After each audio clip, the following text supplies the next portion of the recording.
Well, thank you everyone for attending today and interest in Indiana Brightfields and our webinar series. Today is day 2 of our webinar series, session 2, I should say. Next slide, please. Before we begin, if you have experience with any type of technical difficulties with your connection, please dial 785-532-0783, or we have an email here on the screen as well to help. This presentation will be recorded and will be available on the website, and a link will be placed in the chat box. Next slide, please. If you're not familiar with Zoom, we have some housekeeping issues here. We just want to make sure that you have your video and your muted. If you do have a question, you're more than welcome to unmute and start the video, or you can also use the chat feature. Next slide, please. Today's agenda, again, we wanted to at least talk today about communities in Indiana and around the country are really coming across ways of looking to reactivate the brownfields for clean energy and turning them to Brightfields. With that in mind, closed landfills in particular are promising sites for solar and offer communities new opportunities for tax revenue, and also providing a reuse feature that's going to be safe for human health and environment. Today's webinar series is organized by Indiana Brownfields Program, Department of Environmental Management, Kansas State University, Technical Assistance to Brownfields, Indiana University, as well as the Rocky Mountain Institute. We're going to talk a little bit today about our permitting and approval process and liability for reuse of brownfields. Our session 1 highlighted an intro to brownfields. That webinar is still available online for you to review and take a look at. Next slide, please. I guess while we're here, if you could go back to that slide, please. I'm sorry. Today we're going to talk a little bit with IDEM folks, citizen energy folks, and also from Indiana Brownfields Program. We're going to hit what IDEM compliant site visits look like, post closure use requests and approval through IDEM. We're going to talk a little bit with Citizens Energy about their Belmont ash monofill. We're going to talk from Office of Legal Counsel of IDEM with the regulatory and legal implications of putting solar on landfills, and also our role here in Brownfields of how we can assist communities with solar redevelopment. We will have a 30-minute open office hours after this webinar, as well as a feedback with a survey, just so we can know how we're doing and also help to improve your process and your experience with us. And thanks for joining. Next slide, please. And welcome. Today, I at least wanted to take an opportunity to introduce our next speaker, which will be Kim Vetter, talking about attributes and approval process related to the webinar series here for approval process from IDEM standpoint. Kim, take it away. Yep. Okay. Thank you, John. Yes, I'm Kim Vetter. I'm Indiana's Antique Landfill Coordinator, and I wanted to speak a little bit today about how the waste attributes have changed over time, and also a little bit about our solar approval process. Next slide, please. So landfills and dumps have actually changed over the last 50 years. And I'm going to turn on my video, maybe, there you go. Anyway, and so as we spend more time with the very old waste deposits, the landfills and dumps that closed in the early 70s, we find that the very old waste deposits are smaller and flatter than the landfills that closed more recently. The landfills that closed more recently tend to be larger, and some of them can have steeper side slopes. The other thing we've learned is that the very old facilities, they tend to be more neglected. So they have more trees, more erosion, sometimes more leachate seeps. And the newer landfills, the ones that closed more recently, they tend to be better maintained. Sometimes they even get mowed once a year. So they have fewer trees, less erosion, and they can have fewer leachate seeps. And then the other thing that we've found is that the very old burn dumps, those sites that closed in the early 70s, sometimes they just walked away and there's no cover material at all on top of the waste. Or if there is cover material, it's very thin. Whereas the more recently closed landfills, they tend to have a thicker cover, maybe 2 feet or more of clay-type soil, and the cover is more complete. It tends to cover all the waste. And so in summary, the really old facilities tend to be smaller and messier, and the more recently closed landfills tend to be larger and in better shape, environmentally speaking. Next slide, please. And so the size changed over time. We looked at some of the burn dumps that closed 50 years ago, and we came up with an average size of about 9+ acres. But when you look at the landfills that have been released from post-closure care under Article 2, which means they closed after 1989, the average size for those is about 24 acres. And then we jump to today's world of active landfills, and the average size is about 104 acres. So that is a drastic increase in size over the last 50 years.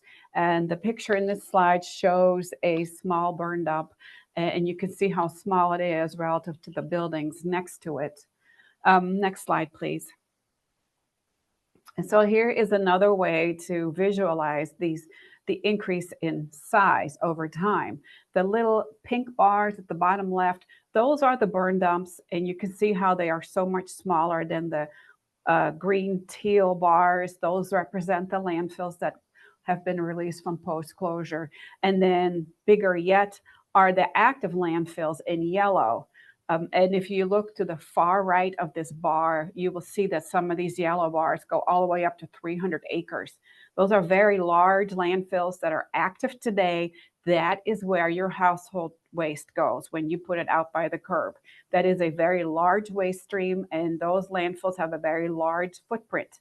And on the other side, on the left-hand side of this chart, the smaller yellow bars, those represent landfills that take in construction and demolition waste, or they're monofills with restricted waste, industrial waste. So different waste streams, smaller waste volumes, and also therefore smaller waste footprint. Next slide, please. The other thing that changed over the last 50 years is the landfill location. People became more aware of landfills. They didn't want them in their backyard. We are all familiar with the NIMBY syndrome, the not in my backyard syndrome. So it became more difficult to site a landfill, to get approval for a landfill. And here is an image of an active landfill. And you can see there are no cities or towns around it. It's in a very rural place. Next slide, please. Another way to visualize this is to see the burn dumps, the sample of burn dumps that we use. This is not all of them, but the ones that we use to calculate the average size. This is where they are located. And if you look, you can see that they all overlap with gray areas on the map. Those gray areas are incorporated areas. They represent population centers. So the burn dumps were towns and cities that had their own dumps, and everyone had one. That's why the burn dumps overlap with population centers. Next slide, please. But here are the landfills that have been released from post-closure care. So they closed after '89 sometime. You can see that there's much less overlap with the gray space, with incorporated areas. The more recently closed landfills, they have moved away from population centers. Next slide, please. And then here are the active landfills, and we see that location that continues in today's world, where the landfills tend to be farther away from the population centers. Next slide. So you looked at all of our closed landfills, looking for the perfect landfill, and you found it right next to this massive substation. And you said, yes, I'm ready for solar development, but now what? So that's when you call IDEM. Next slide. And you learn that, okay, I don't need a permit, I need an approval. So the picture in this slide shows active waste disposal. That requires a permit. That takes up 5 or 6 binders of paper back when we still, did paper. Next slide, please. Luckily for you, if you're doing solar, that's an activity on a closed landfill. that requires an approval. Think of that as the cliff notes of an actual landfill permit. Next slide. And so you start this process and you call us and we say, well, let's go take a look at this landfill that you'd like to put solar on. And we go out there and we find some areas that might need some attention in terms of correcting it. And then based on that site visit, you come up with a list of things that need to be addressed. So here are some examples of things you might encounter. There may be leachate seeps that need to be mitigated. The cover may need a little bit of repair here and there. Some landfills have methane vents and not all of them are working. Some landfills, we don't actually know where the waste ends. So you might be looking at a waste boundary delineation. Sometimes groundwater monitoring can be part of this project as well. There are a few sites where we've encountered grading of waste. That's kind of a rare thing to come up for a solar development. Vegetation clearing, you're probably going to look at that if you're looking at establishing a solar development on top of a landfill. Next slide. And so something to keep in mind is that whatever work you identify that needs to be done, it can be done in phases. It does not all have to be done all at once. And it can also be done in parallel with obtaining approval for your solar development. We recommend that when you get ready to submit a document to us, a substantial document, we recommend having a pre-submittal meeting to make sure that the incoming document addresses some of the topics that we think need to be in there. But some of the documents that you may be getting ready to submit are, for example, a work plan for the work that needs to be done, or maybe you have all your solar development specifications ready to go, ready to send in. Maybe you're looking at a conceptual closure plan that has a work plan for the stuff that needs to be done, and it has more of a 50,000-foot overview of, well, here's our general thoughts for a solar development. Or maybe you'd like to just drown us in lots of details and you submit all the details for all the work that needs to get done and all their solar specifications. However you decide to do this, however you want to package it up, we recommend having a pre-submittal meeting. And then the other thing we recommend is to include a post-closure use request, which is really aimed at requesting approval for the use of this landfill space for some other thing other than what it's doing now, which is pretty much a grassy field. We have an NPD, a non-rural policy document 0026 that is on our webpage, and that contains some guidance for post-closure use requests. Next slide. Once you start the project, you can expect to receive some requests for additional information. There will be some meetings to discuss the status, for us to ask questions, for you to ask questions. And then in the end, there will be an approval package, which consists of a cover letter with an attachment. And the attachment contains requirements and a compliance schedule. And those requirements and the compliance schedule tend to be loosely based on the details that are in the documents that you submitted to us. Next slide, please. So here are some of our resources. Again, there's the post-closure uses of solid waste disposal facilities. We have guidance for the antiques called Remediation Program, Landfills and Open Dumps Guidance. We have a webpage for the antiques that contains old lists, old maps. It has old rules. It has some of a framework around it to understand how did we get to where we are today from where we were back in the 50s. And we have a data portal as well. Next slide, please.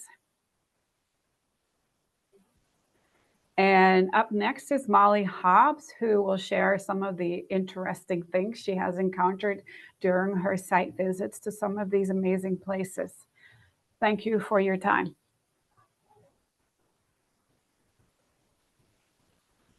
Hello, I am Molly Hobbs. I am an IDEM solid waste compliance inspector for closed and antique landfills.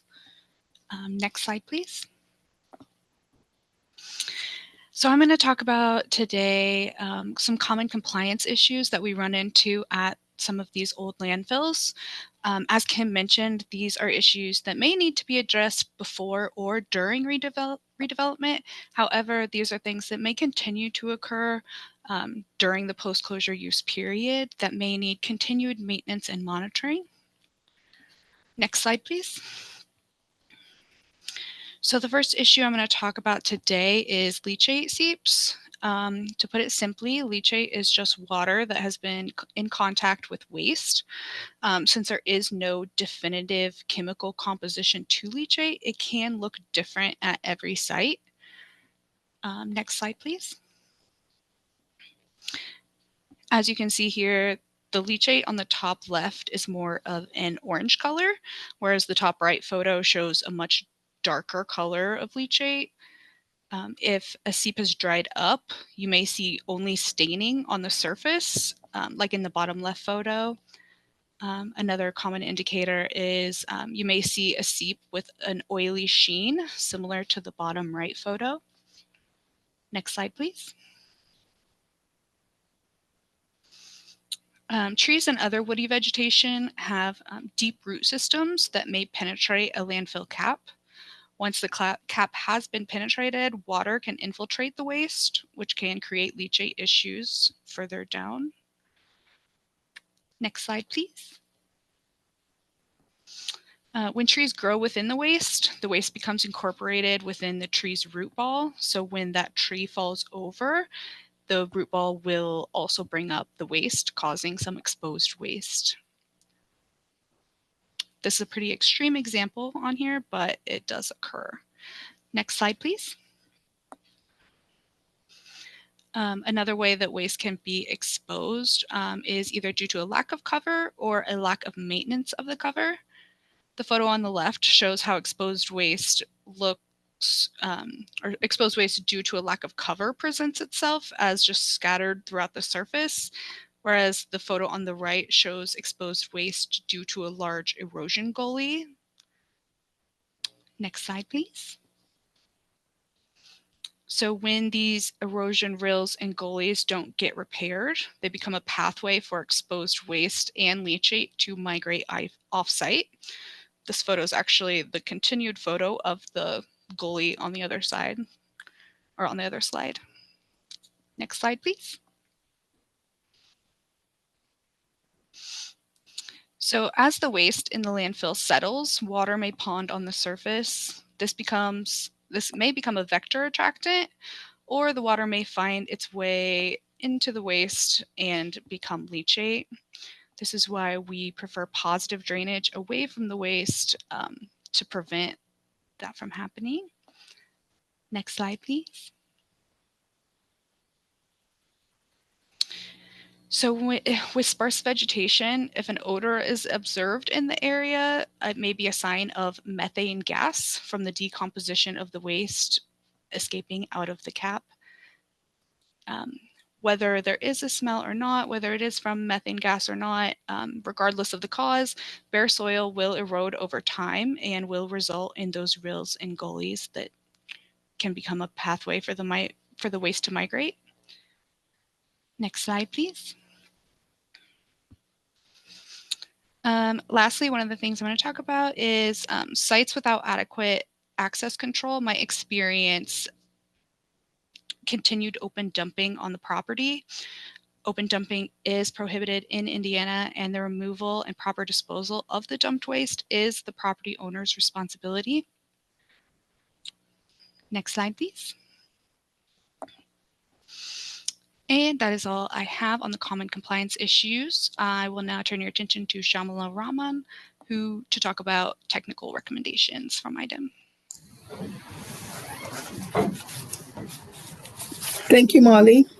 My name is Shamala Raman. I'm in the engineering section chief in the Office of Land Quality, IDEM. Our section reviews a lot of solid and hazardous waste applications, and then also we look at the antique landfill or post-closure use projects on closed landfills. We work closely with Kim Better, Molly, and also legal counsel on legal advice and brownfields, if there are brownfield projects involved. Next slide, please. I'll be presenting some of the information that's needed in the post-closure use request in this webinar. And some of the information include general information of the project itself, what you're planning to do on the landfill, and also general information on the about the landfill. Was it permitted? Ownership of the landfill, who owns it, whether there was a bottom liner in place, whether there was a leachate collection system present or is still present, and then gas collection system, and type of waste, whether it was municipal solid waste or construction demolition waste or monofill like foundry sand or coal ash. How old is the landfill? Whether it was a burn dump or was it a trench fill? And also the acreage of the landfill itself and what portion of the land, the area will be used for this solar project. And also we would like a legal description of the property boundary as well as the landfill boundary certified by a registered land surveyor with meets and bounds description. Some landfills have deed restrictions already provided, but most of them don't have it. So if they don't, we would need legal description or deed restriction, as well as or an environmental restrictive covenant. And that shows who is responsible for maintaining it and if there would be any property transfer. Next slide, please. Molly presented some of the conditions she observes during her site visit. So those are the information we would be needing in the request also. Current condition, whether the landfill is in post-closure still, post-closure period, we have 10-year post-closure period or a 30-year post-closure period. If the landfill is still in that during that time, maintaining it, or is it already it's kind of abandoned and nobody is monitoring it.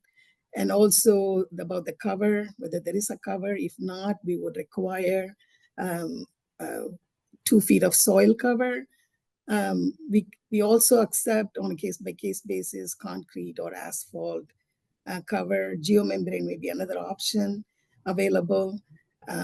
If there is a cover needed, a waste boundary may need to be delineated to determine the extent of the cover.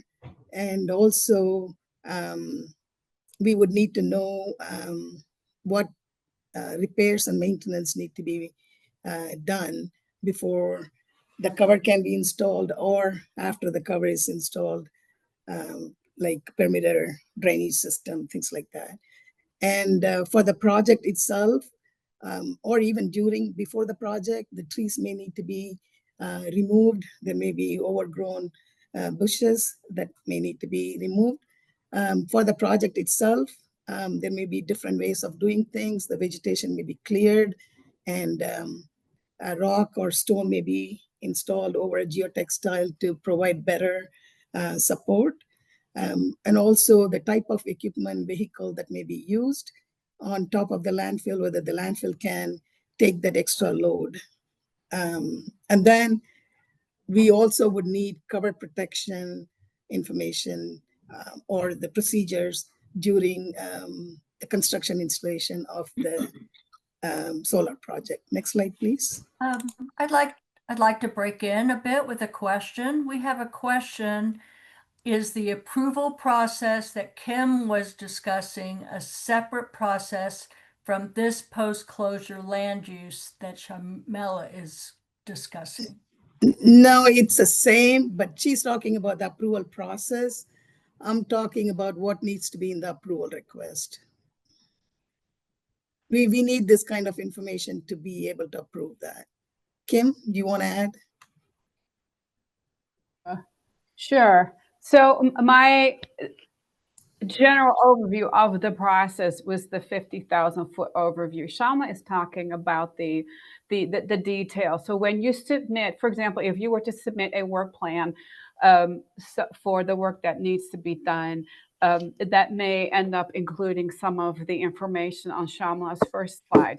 If you were to submit the solar specifications itself, it may include some of the information that she is presenting on this slide.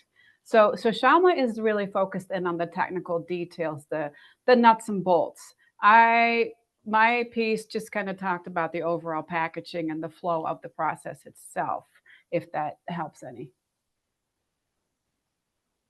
Okay, that's great. Thank you. All right. Besides the landfill detail, we also need the details about the solar project, how the solar project is going to be constructed or installed, whether it's going to be on concrete slab footing that would go through the waste, or it's going to be on top of the cover. We normally don't recommend penetration of the waste or the cover system. So it could be on top of the vegetation or on top of gravel, like the pictures on the right show. Also about the utility lines, electrical transmission, all the other infrastructure that goes with the solar project, where they are going to be, whether it's going to be over the liner or under, is going to be a trench that's dug into the waste. If that's the case, we would be worried about whether there would be ponding or whether it would provide a conduit for liquid precipitation to migrate into the waste and create leachate problems. And also the grid location, where it's going to be, how it's going to be connected to the grid, whether it's on-site or off-site, whether there could be any infrastructure that needed over the landfill or around the landfill. Molly talked about access controls. We normally require landfills to have a fence and gate to protect the landfill from damage or scavenging and things like that. But also, if the access road, the landfill may not have an access road. In that case, a road may need to be constructed, like gravel road and asphalt road. That kind of information is needed in the request. And then project life warranty itself, how long is the project? Project is warranty is given by the manufacturer for the project. Next slide, please. Construction details, we would like the details of the layout, how the whole solar panel arrays would be installed, as well as all the infrastructure associated with it. The picture on the right shows the electrical connection that goes underneath, which would be a concern, because if it is going underneath the cover or into the waste, that could cause some issues in the future, as well as ponding, as well as erosion. And site plan that shows the whole solar project information, all the infrastructure that are needed, transmission lines, inverters, meters, and all those things that would, if they are on site or on top of the landfill. The landfill sometimes may be too steep, that need to be graded, or uneven. Some kind of grading is done. Caution should be taken to make sure that the waste is not moved outside of the landfill footprint. That could cause problems because additional cover material would be needed, or sometimes that could cause setback issues, like a neighbor's property or a drinking water well. And stormwater management, if there is disturbance of an acre or more, notice of intent to comply, approval would be needed from the Office of Water Quality. So you may want to talk to our Office of Water Quality staff to make sure that you don't need permit, or if you need one, get one ahead of the project before you disturb the cover or the soil. Next slide, please. Our concern is the general stability of the landfill. So we would ask for a geotechnical evaluation done by a professional engineer. We are worried about the stability, whether it's going to slide, the waste is going to migrate outside the landfill footprint, leachate would go outside the landfill area and cause problems. Those are the information we would need to make sure that those things don't happen. And also, if it is located in an earthquake potential area, additional information would be needed on liquefaction or things like that to make sure that the additional load because of the solar project or other infrastructure on top of it would not cause the waste to go outside the already waste boundary. Next slide, please. Also, there may be some infrastructure associated with the landfill on top of, around the landfill or on top of the landfill. There may be landfill gas controls, like a candy cane that's shown on the right. The picture shows that, and also, or it may be a collection system, or it could be a methane venting probe around the landfill. There may be permitted leachate collection system. Some of the old landfills may have that. And there may be groundwater monitoring wells. And in some instances, there may be stormwater ponds. We need to make sure that those infrastructure are not affected by this construction. Next slide, please. After construction, there is ongoing operation and maintenance needed. For the landfill as well as for the solar project or any other post-closure use project. If the landfill is already still in post-closure care, the ongoing semi-annual inspections would continue. So the cap maintenance, site security, making sure that there are no erosion and vegetation is controlled, mold. Like if there is on top of the vegetation needs to be controlled in between panels as well as surrounding areas. And same with stormwater run-on, runoff controls. Next slide, please. And it also includes a solar system maintenance, whether the panels need to be cleaned, if it's going to be cleaned with water, how the water will be managed. If something goes wrong or one of the panels go bad, how will they be? How will it be replaced? Is there a decommissioning plan at the end use of this project? And any corrective measures that need to be taken during this solar project that need to be covered. This ongoing O&M, we'll have a O&M plan if there is no post-closure care plan that's still active. The O&M plan will become part of the ERC, Environmental Restrictive Covenant. It'll be referenced in the restrictive covenant, and then the O&M plan can be implemented, or it can be modified without revising the ERC. And then the end of the project, one of the concerns we have is abandoned solar panel areas, arrays, and things like that. So, and then also the landfill cover needs to be restored. So we may extend the post-closure care period or require additional maintenance through O&M. So additional funding may be needed, something to think about, and have some plans for that. Next slide, please.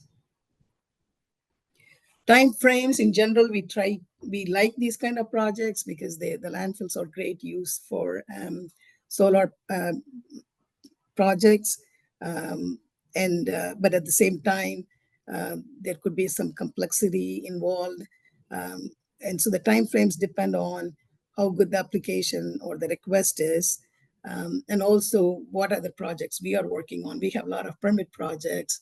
They may have high priority. So it depends on that, but we try our best to approve as quickly as possible. But as Kim mentioned, this approval can go on while you're waiting for funding or waiting for other things. And the solar projects or other post-closure projects we have approved or working on, most of them are available in our public file, virtual file cabinet at the link provided in the slide here.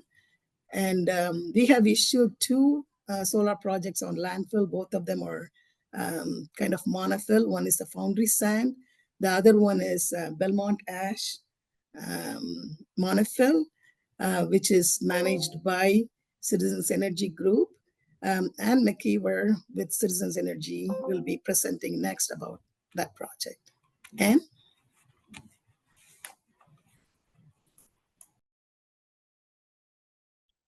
Thanks, Shamala.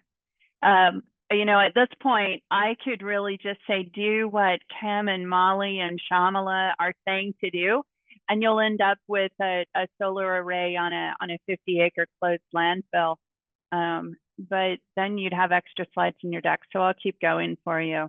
I am really happy to talk a little bit about our experiences with the approval processes that did result in the Belmont solar project.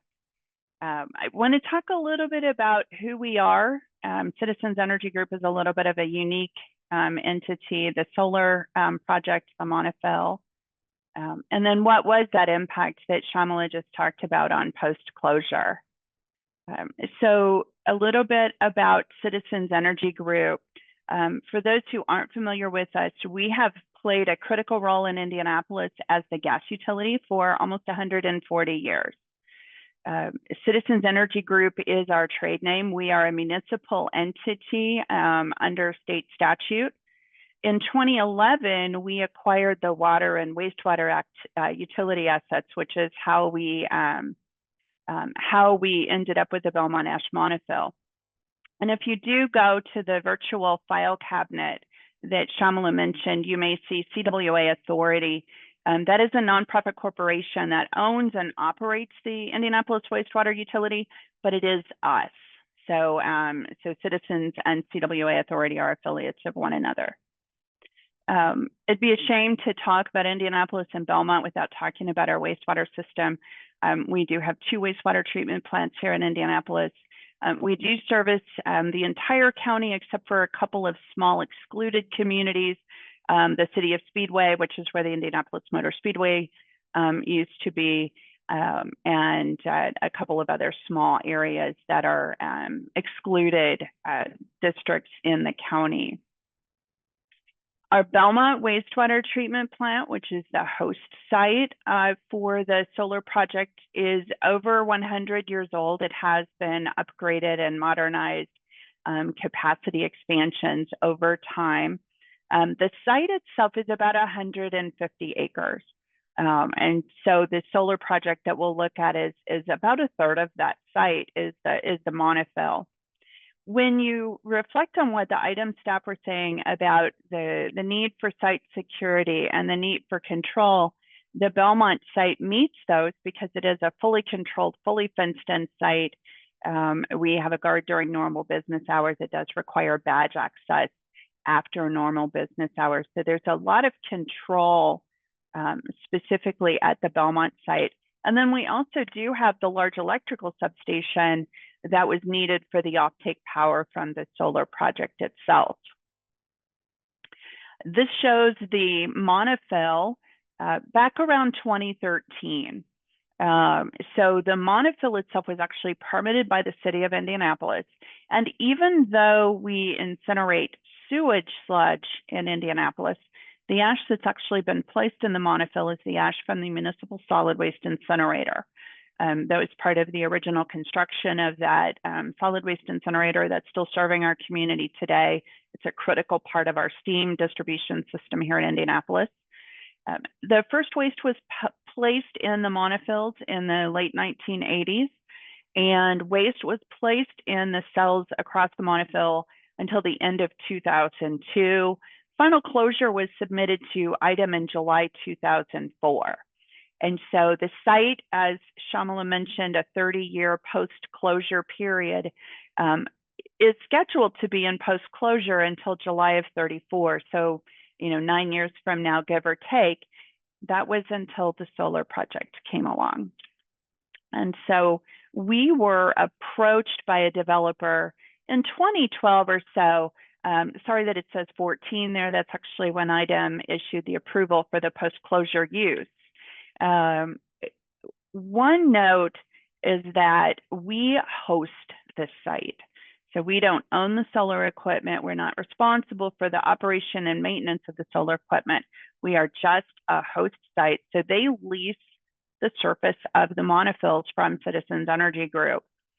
The developer is also the generator of the electricity. So they have the business arrangements with our local electric utility, AES Indiana. The project itself is about 3.8 megawatts AC, and it did go commercial in November of 2015. You'll see on the slide, there's a link to community energy. This is a community energy project. Again, I'm talking about it from the landfill side. Would never want to speak for them on the solar project side. My IDEM colleagues talked a lot about the requirements of post-closure approval and the post-closure use change that we had to seek approval for. That included a review and update of that post-closure financial responsibility. Later, I'll share that post-closure is 5 years after the end of the contract of the solar project, after demolition of the solar project. And so that changed that financial responsibility model. It changed the post-closure financial sureties that had to be in place for the monofill itself. You saw the list from Shamala of all of the drawings that indicate how are you going to access the landfill. So this picture was taken actually on Monday, showing the gravel road that is up on top of the cap, because nothing penetrates the cap. And so that gravel access road going to the top of the monofill is maintaining the slope. So, notifications are required to IDEM and our post-closure use approval regarding the demolition of the equipment and when that happens. And then, of course, that obligation to continue to maintain the cap and the integrity of that post-closure system. Shamala did mention the stormwater rule. So one of the things that we did have to get was that stormwater. So at old Rule 5, now it's a construction general stormwater permit.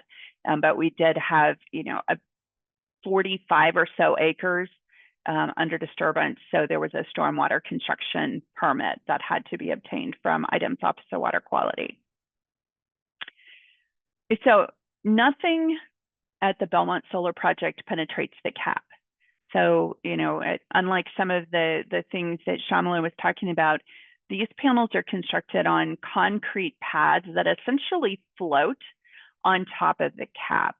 The electrical duct banks, I don't have a photo of that, but all of the electrical duct banks are elevated and also on top of the cap.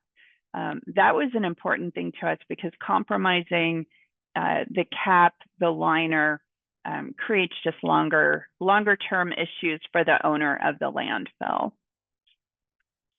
And then finally, that post-closure asterisk. So I mentioned that the original post-closure period would have terminated in July of 2034, but the ultimate modification that we received obligates us to extend post-closure care and monitoring to 5 years after the removal of the solar generation equipment. So backing up now, in 2014, we entered into a 20-year commercial contract with the developer, which takes us through that 2034 end date at the beginning. So the post-closure obligations would extend at least until 2039, but the commercial term can be extended by the parties if the equipment is still in good shape and still achieving the returns that they need to to cover their costs. And so those are the things that I would say about this. And I think that I am now handing it over to Julie. Hey, Julie, we've got a couple questions first, so I want to get those out there. And by the way, thank you, Anne, for a great presentation. The first question is it cost prohibitive for solar developers to mitigate all of the potential problem areas in order to use a landfill for solar projects? There are many things to consider regarding potential issues that must be mitigated. Is there any financial assistance to help with mitigating the problem areas? So let me hop in and just say that from IDEM's standpoint, I don't think we have any kind of financial aid available, but John Morris from Brownfields, they provide financial assistance in a lot of different contexts, and this may be one of them. I do not know. John is going to speak right after me. So maybe we can flag that for him. I also see the comment about the cost differences for a developer in locating solar on a closed landfill versus farmland. Again, I don't know that IDEM has the expertise to respond to that question. I mean, you know, with a landfill, you have a lot of issues that, as you have seen, that you have to respond to. Farmland would not have all of those issues, so I imagine there is a cost difference, but we are not experts on speaking to that. I don't know if Beth, you have any resources as far as that goes. I'm not sure. I think RMI can help on a little bit of this.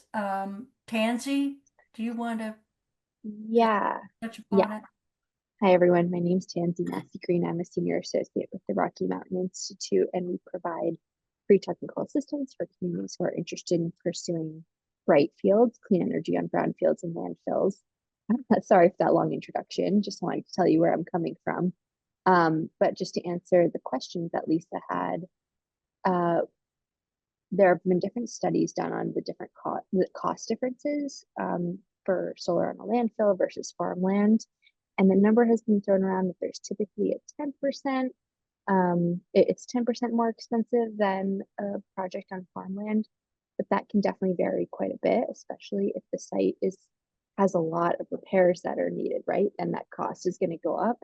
But that's typically about 10% more expensive for a site that's in pretty good condition, where you're just going to have that cost increase from the different design considerations that are required, like ballasting the solar panels on top of the landfill.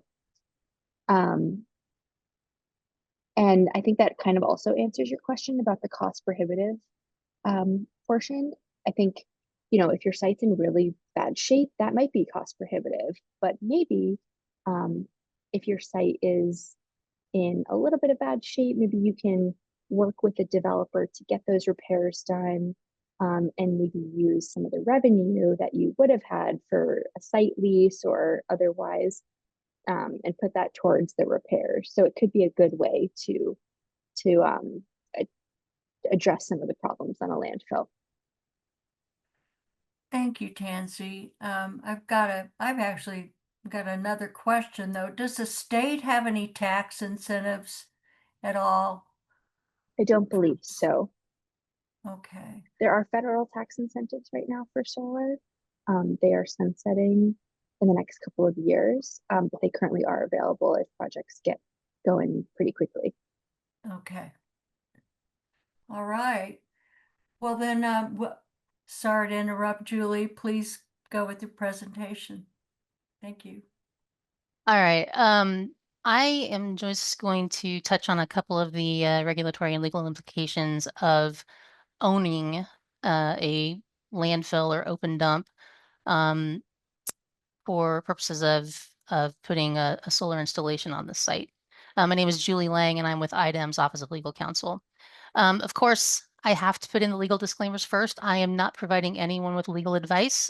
We always suggest that folks talk to their own attorneys about your specific situation. And I also want to emphasize that this presentation only addresses responsibilities under IDEM's landfill statutes and rules. I'm not going to talk about any other responsibility under any other federal, local, or state law. I also, just to echo a couple of the other presenters, you may need a stormwater construction permit or approval, and you can talk to IDEM's Office of Water Quality about that. I'm going to talk about a couple of different sites, different types of sites. Open dumps, we've already heard that term used.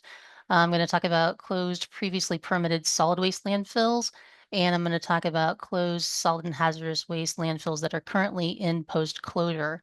You've heard that term used in multiple presentations.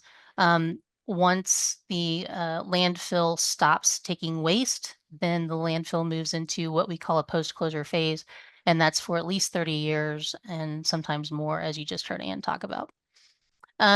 Generally, those who own properties that contain open dumps or solid waste landfills, you have these general responsibilities by rule, IDEM rule. You have an obligation to correct and control nuisance. Sometimes that's defined, sometimes it's not defined based upon the rule. You have a responsibility to eliminate threats to human health and the environment. That is not defined, but it's, you know, it's kind of what IDEM does. We have guidance out there to tell you what we consider to be, you know, a level of contaminant that is a threat. You may also have responsibilities to perform remedial action in response to releases of contaminants on your property or a threat of release of contaminant. Talking about open dumps specifically, these are governed by Title 329 of the Indiana Administrative Code, Article 10, Rule 4. We consider any open dump to be a site where waste is consolidated or disposed of, and where that site is not utilizing a method that is approved by IDEM law or regulation for that disposal or that consolidation. Old unpermitted disposal sites are likely to be considered open dumps, regardless of when the waste was placed there. We heard someone talk about a site that had foundry waste disposed of at the location. Back in the day when that was put there, it probably wasn't regulated. It's regulated now as an open dump because it was never permitted.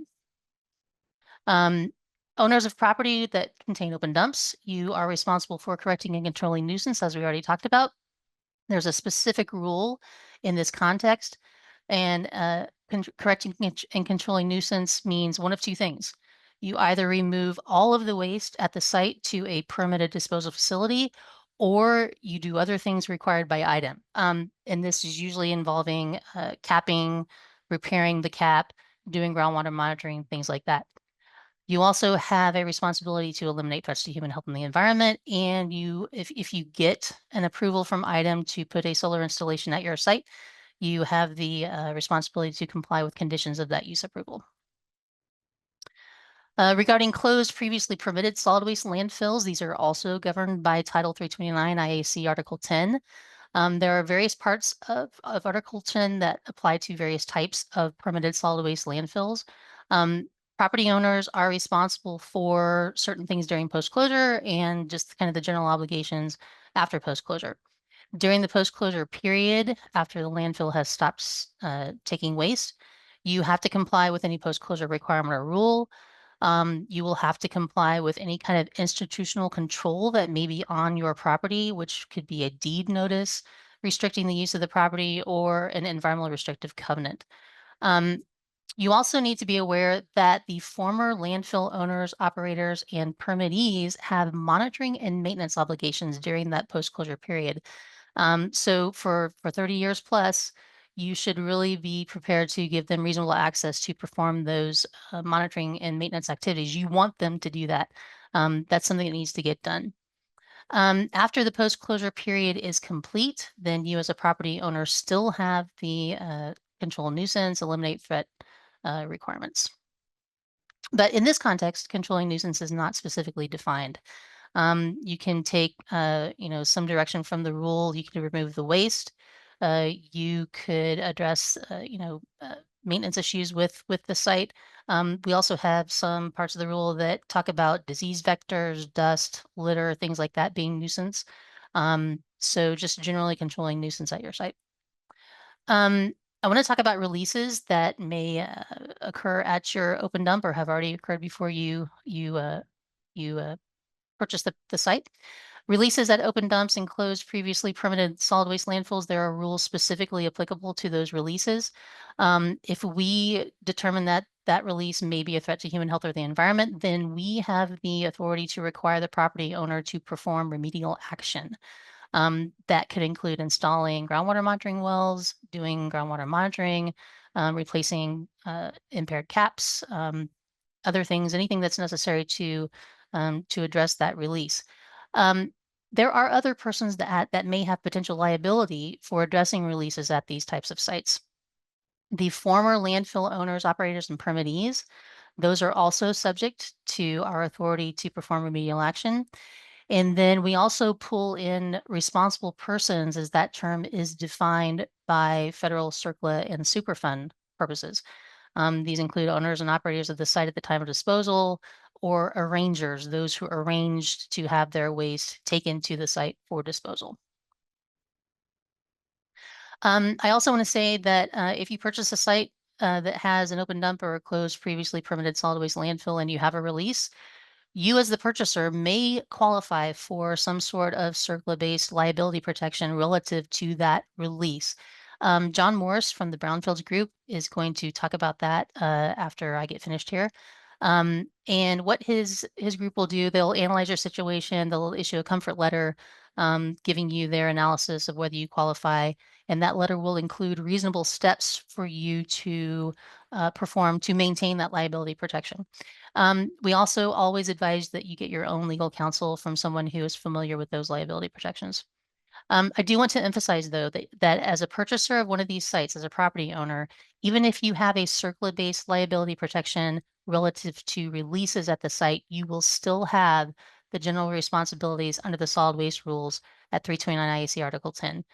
Correct and control nuisance, eliminate threats to human health and the environment, comply with ERCs, deed notices, and post-closure use approval requirements. My last slide, I just want to really quickly touch on hazardous waste landfills that are currently in post-closure. I don't think we have any that are beyond the post-closure period here in Indiana. If you are looking at a hazardous waste landfill that looks perfect for a solar installation, I want you to know that that site is probably under a permit. And if you get involved with that site as either an owner or an operator of some kind of business on the site, you will likely be you'll need to become a permittee on that permit. So I just wanted to point that out to folks. This is my contact information. And again, we can't give you legal advice, but we can probably point you in a direction where you can get some information. So thank you. And I'm going to hand it over to John Morris of Brownfields. Thank you, Julie. Appreciate that. Again, yeah, my name's John Morris. I'm the Stakeholder Engagement Coordinator here for the Indiana Brownfields program. I'll be talking a little bit about our program overview and how we can assist on these types of projects. Next slide, please. At least, unless if you didn't attend the first session, I just wanted to put up our mission statement of what we try to do here, and that's encouraging and assist investment and redevelopment of these brownfield properties through our really four kind of core aspects: educational, financial, technical, and legal assistance for communities, primarily trying to mitigate any of those environmental barriers that prevent economic growth. Next slide, please. In our world, this is the sites we work on. The big focus here is what qualifies, what is identified as a brownfield. One thing I'd like to highlight here is the potential presence of a hazardous substance or contamination may qualify your site for assistance. So even if you don't know if there is known contamination, that threat may also identify or qualify the site for brownfield assistance. So please let us know. We'd be happy to evaluate the site and talk with you through that. Next slide, please. We've worked frequently on a lot of different landfills and with Kim Vetter. Some of our antique landfills, why they're coming up now. A lot of these landfills, as Kim highlighted, we're kind of in the back 40 or in the back part of the community. We're not really thought about. And now with development and growth throughout the state, a lot of these landfills are becoming more encroachable and also near where people are developing already. So the concern we have a lot with some of these is they were not operated with environmental controls at today's standards, and open burning was a common form of waste reduction at these facilities.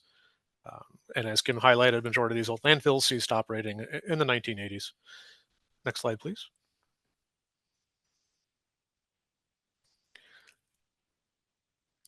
Yeah, Kim's, I think, webpage highlights of the maps really identified a lot of these different abandoned landfills.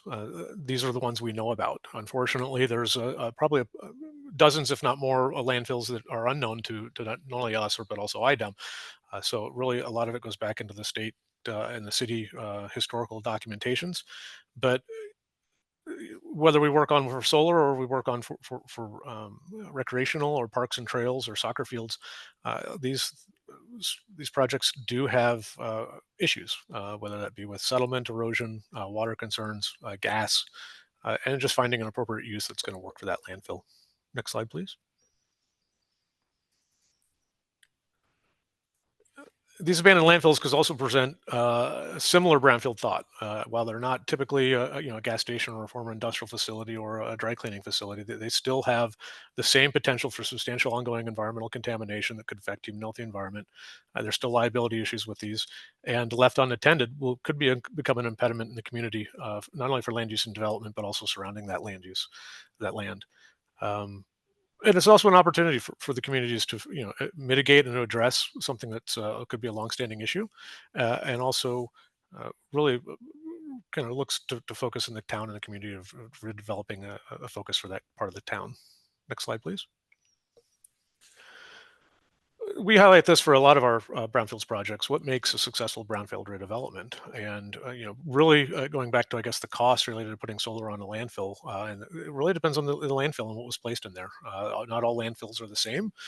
Some might only have construction debris. Some could be a monofill. Some could have hazardous waste. And so that really is really aligning the proposed redevelopment on a brownfield, making sure it's compatible with past historical use, and that even applies here on our landfill properties. So.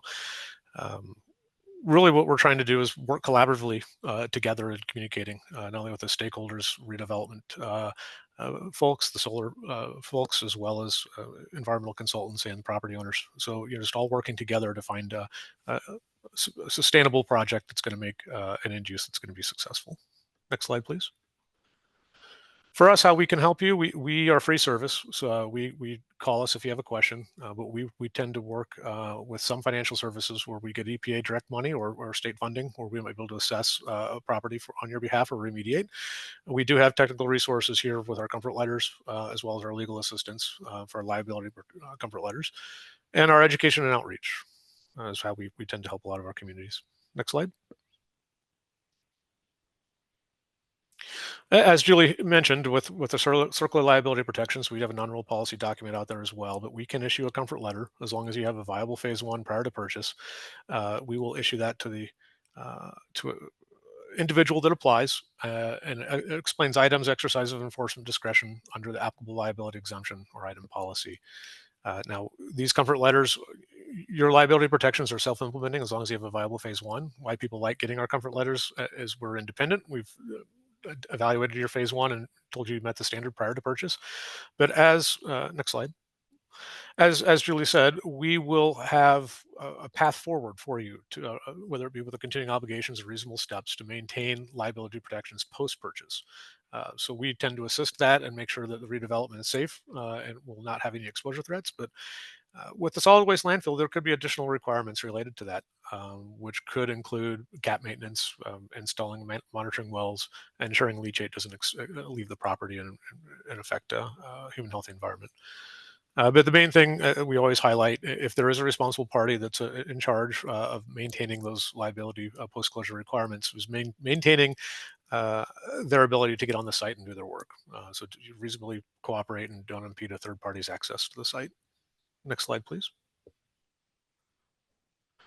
We can issue sometimes closure letters. We call them site status letters, although I don't think we've really issued any on a landfill property. But we will work with IDEM and trying to determine if a site meets the level of standard and care that we would document no further action on a particular property. So if you come across something like this, please let us know. We'd be happy to work with you. Next slide. For us, we tend to get federal money and also state money. There's a lot of different financial incentives we may have, and what we try to do is to learn more about your project and determine how maybe some of our multiple funding sources may be able to complement or help your project. We tend to set aside $75,000 for our phase 1 initiative. And that's usually through a non-for-profit or through a municipality can apply, and we can do that on behalf of a private individual. We have our petroleum orphan site initiative. We've routinely tapped into this on landfill projects to remove underground storage tanks that may have been out with prior historical use. We do offer loans and grants from our revolving loan fund, and we do partner with our state revolving fund on a lot of different projects, trying to figure out if we can fund a groundwater contaminated brownfield property in relation to a wastewater development. We also spend enforcement money with a supplemental environmental project coordination. We'll work with enforcement, getting funds, and look to expend that back into different communities. And we also partner with Okra on different projects. I'm not sure any of these landfills have buildings that need to be dropped, but a lot of it's usually with building demo. Next slide, please. I just wanted to highlight a little bit of our funding since 2009, where we've been able to help with our different initiatives. Some of these are no longer available, like our Trails and Parks initiative, but just wanted to highlight that we do try to find our funding sources, and we try to help as best as we can. Our petroleum fund we get from IDEM has helped 161 POSI sites in 103 communities. That's been a pretty success for us, pretty big success. Next slide. How we can help on landfills. Obviously, the comfort letter, we could potentially issue that to a new owner as long as they have their liability protections in place. We also have been able to fund and help with some of our subsurface, phase 2 subsurface investigations. And the primary focus we're looking to do with that, on some of these projects we know or we don't know. It's varying degrees of knowledge on these sites. And so the first thing we want to do is evaluate where the waste boundary is. Soil gas, vapor, groundwater quality surrounding the waste or coming out of the waste. Obviously looking at the cap thickness and the types of waste encountered really will dictate maybe next steps and where we want to go with the project. We have installed monitoring wells to evaluate the groundwater quality and also methane gas. Historically, we also have provided some remediation funds on projects. That could be related to installation of a clay cap or even a parking lot we've done as well on a landfill. But the big thing we try to do is coordinate with all stakeholders to ensure this is going to be a successful redevelopment. Next slide. I wanted to highlight a few different case studies that we've worked on here recently within the state of Indiana of how we've been able to fund and help on projects. And the one we have here is on the near west side of town. It was almost a 2-acre property, historically farmland, and then it was only a landfill for a brief period, maybe 10 or 15 years in the 60s and 70s. And right now it looks as to be a pristine, open, nice field. And during a phase 2 a few years ago, debris were encountered. So we started working with another interested party. We helped fund a phase 1 to get a better understanding of the property. And also on top of that, a phase 2, primarily looking to determine the vertical and lateral extent of debris. We installed monitoring wells and trying to evaluate really what type of waste is here and what's coming off the property. Our work consisted of geophysical survey with test pits, and we installed monitoring wells. I wanted to highlight, obviously, the suite of analytical that was sampled in the groundwater because it is a little bit more comprehensive than some of our other projects. So from a cost standpoint, that can make the cost go up a little bit. On this project, I wanted to highlight we spent almost $92,000 just doing the phase 2 and phase 1 work out at the site. Next slide. We have one in Gary as well. This one's a little larger. It's almost 80 acres. That was, I'm sorry, 70. That was between some railroads, and this was primarily occurred for 20 years in the 50s to 70s. And this included municipal and industrial waste by truck and rail. No engineered cap in place, and there's a fair amount of debris and on the surface as well as foliage and vegetation. There's Kim right there in the picture climbing down the hill during a site visit. About 30 feet of debris at the site. It's a very large facility. The city of Gary's the owner and looking to evaluate this for next use, whether it be recreational or solar. Next slide, please. For this particular project, what we did, we funded a phase two through our community-wide assessment grant we got directly from EPA, and we're looking to get another one hopefully next year for 2027. So we might be able to have additional funds to help on these projects. But we installed soil borings and monitoring wells, trying to identify around the waste what's emanating out of this. The contamination here primarily consists of heavy metals, PCBs, fluoride, and some of the forever chemicals, the PFOS. Reuse plans are not quite finalized. We have a lot of tree cover at this facility, but could consist of recreational and or solar. To date, we've spent almost $130,000 at this site. Next slide. While this one's not a landfill, this is a solar project we have helped on. So as you're looking and evaluating your projects, you may come across a project, if your landfill qualifies or screens out, that you don't like. There could be other projects, other brownfields projects within your community. We wanted to at least highlight this in Kendallville. This was a former manufacturer of refrigeration products from the late 1800s to the 1970s. And unfortunately, this building was destroyed by a fire in June of 2018.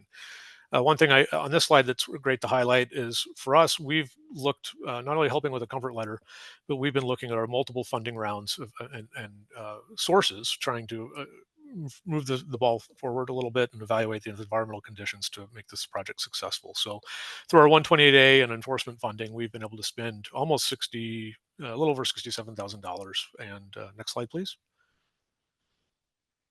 Currently, we had ribbon cutting a couple years ago, 3 years ago, and this is what it looks like now. It's a 5-acre solar field. So, we've been able to help with our financial and technical resources, and been able to successfully turn a project into a solar. It's been a highlight of a project. So yeah, landfills are great. If your landfill is not best for solar, maybe we could do recreational. If you need have a solar need, there could be other brownfield properties in your neighborhood that we'd love to talk with you through and help with. Next slide, please. What I probably would highlight is just making sure we work together. If you could reach out, call us, communicate with us. We'd love to know about your project. Right now, we have some of our funding is currently obligated on projects. We're looking for additional funding rounds from EPA to be granted to us. However, knowing about your project can get it on the list. A lot of our projects will be completed, might have unobligated funding, and we could maybe assess relatively quickly as long as we know about your project. So please reach out to us. We'd be happy to talk further about your project and try to find a great reuse. It could be Brightfields for your project. Next slide, please. And again, we'd love to hear your feedback. We'd like to know a little bit more about what you think of us and your experience with this webinar, and how we can tailor these to better accommodate the needs of your community and your projects. So again, please take time to fill out our webinar. And again, our part 3, which will be November 19th on Wednesday, is really about the solar procurement.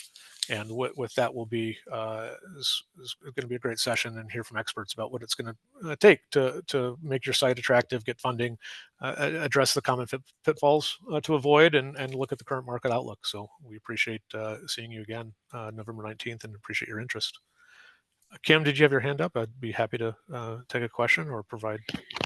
Yes, I wanted to clarify something before everybody jumps off.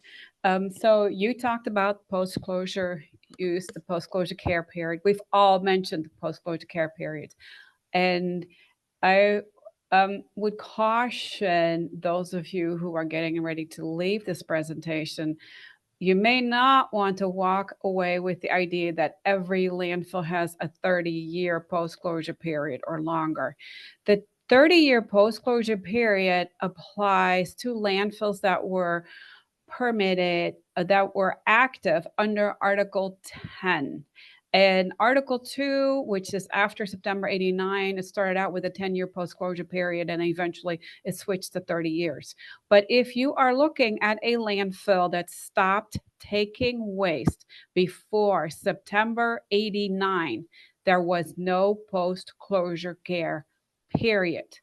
Along with, there are open dumps. There were sites that were never permitted, that predate the permitting era, which started in August of 74.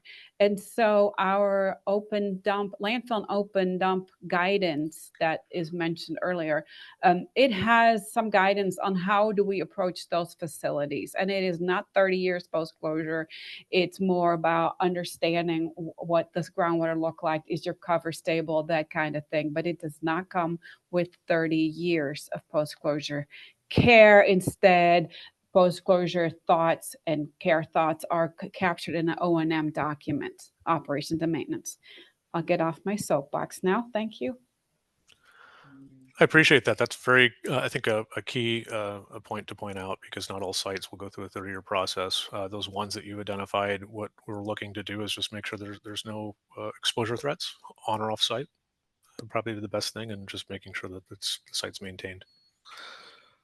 So, John, this is Yes. Beth. I think we'll go ahead and start office hours for those of you that want to ask questions of the team that just spoke. And we hope to see you at the next workshop, the next webinar. Thank you. Yeah, Tansy, did anyone want to highlight a little bit about our next workshop on November 19th and plug a little bit about what you're planning on covering? I think that would be beneficial for people to hear. Sure, John. Yeah, I just put it in the chat, but the next webinar is going to focus on solar procurement. We're going to talk about the cost structures for each project, different ownership and financing structures, when to bring a developer in if you think you have a good site to work with. So join us on November 19th for that last webinar. Thank you so much. And we appreciate everyone's interest in participating today. Thank you for your interest. Stick around if you have questions. And I think we can go ahead and open the mics up for anyone that has questions.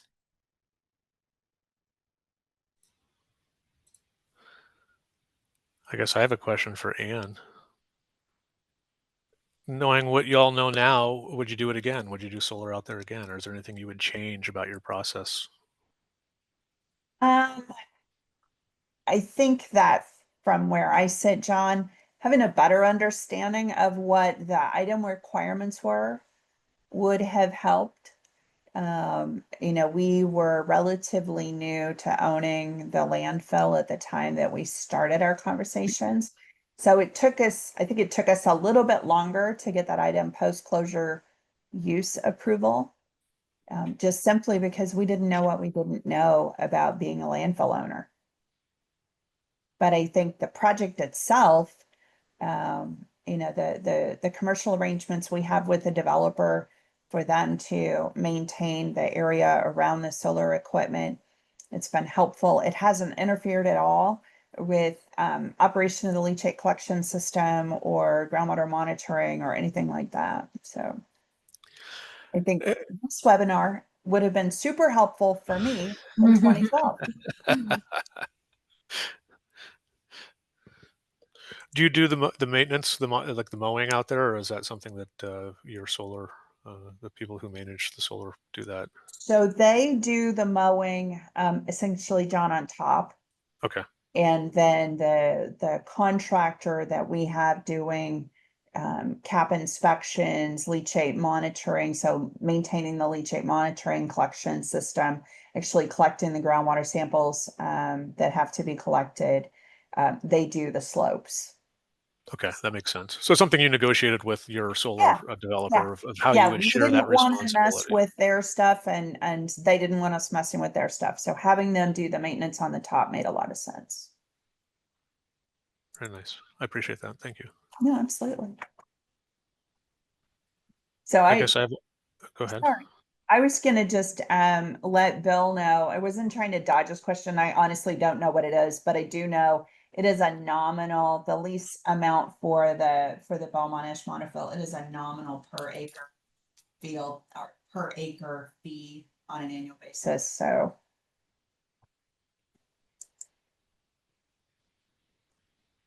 I'm curious, Anne, if you could speak to what was the motivating factor for saying yes to that project when you were approached by the developer.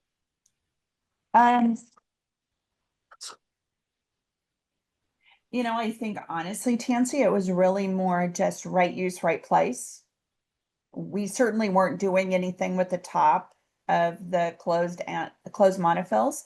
You know, it was an opportunity for them to take advantage at the time of the renewable rate tariff that was available through our local electric utility. So that time, 2012, 13, 14, there was a lot of focus on getting these solar projects into the ground and onto the grid. And so I think there were some, you know, there's some really business reasons for the developer to want to do it. You know, so it was the right time and the right thing for us to do. I have a question. Where does the energy go? Beth, it just goes out through the substation at Belmont and out into the grid Okay. in a perfect world. Now, electrons kind of move in their own way, so it could be that, you know, those electrons are coming right back to us when they hit the substation, but it just goes out to the grid as generation that IPL, that AES Indiana has available to it. Do you get paid for that? No, No. no. You All of the electricity, yeah, the commercial arrangements all belong to Marion Solar. Okay. So we get that nominal lease for the space on the top of the monofill.